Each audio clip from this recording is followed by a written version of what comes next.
De nos jours, le baptême du Saint-Esprit confère-t-il encore le don des langues? Certaines personnes répondent oui, mais les vérités que nous exposons dans ces audios démontrent qu'aussi longtemps que l'Église de Christ ne sera pas mieux au fait des contrefaçons des esprits du mal, tant qu'elle ne connaîtra pas mieux les lois qui permettent leur intervention, on ne saurait accepter en toute sécurité les témoignages à cet effet. Nous ne nous étendrons pas sur ce sujet. Le don des langues, les contrefaçons de ce don ne sont qu'une fraction des innombrables contrefaçons sataniques qui enveloppent de leur mailles serrées les enfants de Dieu en ce siècle. Il nous est impossible de les énumérer toutes. Celui qui ne se laisse pas séduire sur un point peut se laisser induire en erreur sur tel ou tel autre.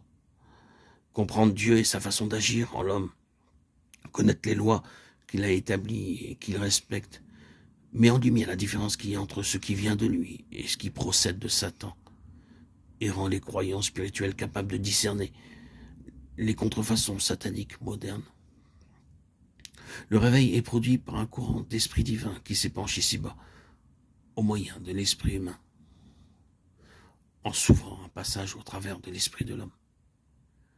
Et le baptême est cette effusion de l'esprit de Dieu qui remplit l'esprit humain, brise ses chaînes, détruit les obstacles, supprime tout ce qui le déprime, l'oppresse et l'enchaîne, tout ce qui diminue sa capacité de récepteur et de transmetteur du Saint-Esprit.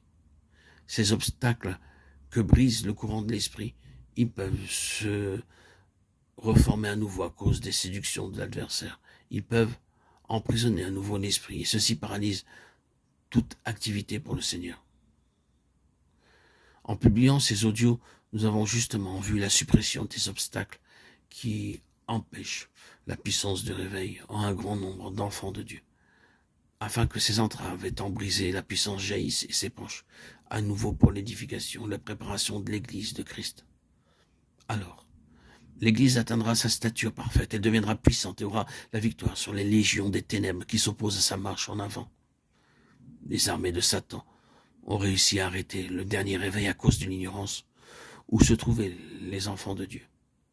Mais elles peuvent être vaincues et mises en déroute par la connaissance de la vérité et la prière d'offensive.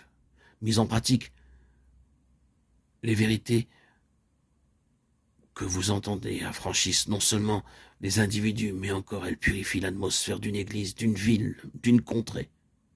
S'il est prouvé qu'un esprit mauvais peut être réduit à l'impuissance par la prière, il est évident que toutes les légions de Satan qui se ruent sur l'Église pourraient être vaincues si les enfants de Dieu voulaient employer les armes de la victoire. Si tout l'enfer a été vaincu par Christ, l'Église doit à son tour vaincre toutes les forces de l'adversaire et s'affranchir de sa domination.